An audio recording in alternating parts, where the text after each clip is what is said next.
Good afternoon, everyone. This is Christy from Van Ahn & Company. It's Friday, November 11th. Happy Veterans Day, and thank you to all that have served. We are going to move forward with these markets here. You saw a little bit of pressure here in these markets 3 days in a row now that you've seen grain start off higher overnight trade and then be weaker by the end of the day. So aggressively, actually a big swing here today in soybeans being up 16 early on in the morning. When you had your hard reopen here at 8:30, you had beans open only 1 cent higher from that big gap there, and then ended up closing drastically lower, down 12 cents on the day. They were down 21 at one point, so they did close off of their lows. Overall in the week, even with today down 12, beans only closed down 3 cents on the week.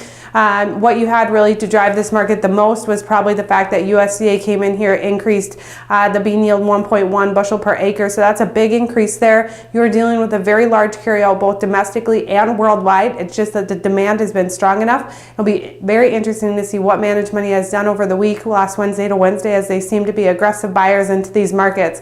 Moving in the corn market, kind of that same situation. Found some pressure here throughout the day, closing down 3 1/4 cents lower on the day, and they had a little bit of a rougher week, down 8 1/2 cents on the week because the demand hasn't been quite as strong as it has been for soybeans there. So a little bit more pressure. Biggest surprise in corn this week was the fact that you had this market leaning a slight decrease in yield coming into this report, and USDA actually gave almost a 2 bushel per acre increase on yield. So a big change there. Wheat market was mixed majority of the week. It looked like maybe some spreading going on between Chicago and Minneapolis on the week. Chicago wheat down 11 cents, while Minneapolis was up 9 cents. Kansas City only down a penny on the week. So a lot of movement as far as that goes. Probably the biggest influencer on the wheat market was the fact that the dollars really started to rally after the election on Tuesday. You have some uncertainty in these markets as you've had a much weaker Dow right after it looked like Trump was going to win the election, only to rally back and make new highs here. So you've had a lot of support here into the Dow market. Dollar, same situation, quite a bit higher. Treasury bonds actually quite a bit lower on the fact that you do believe you'll see an interest rate increase here, not only in December, but probably moving forward some larger increases here once you change into this different policy moving forward.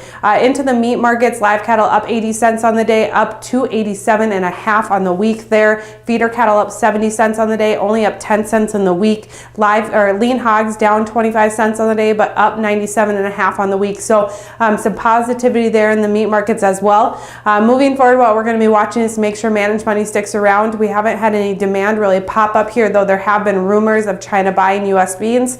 A lot has to be happening with currencies around the world. Brazilian currency is a big one. China currency is a big one as far as those soybeans go. And then actually watching the Mexican peso. That's going to be a big deal for this corn market as they've been very active in buying our corn. Their currency has tanked, which makes it very much more expensive for them to get corn here from us. So moving forward, we'll be watching that demand for the next week to come. I do have to close with the disclaimer. Trading futures and options involves risk of loss and may not be suitable for all producers. Have a great day.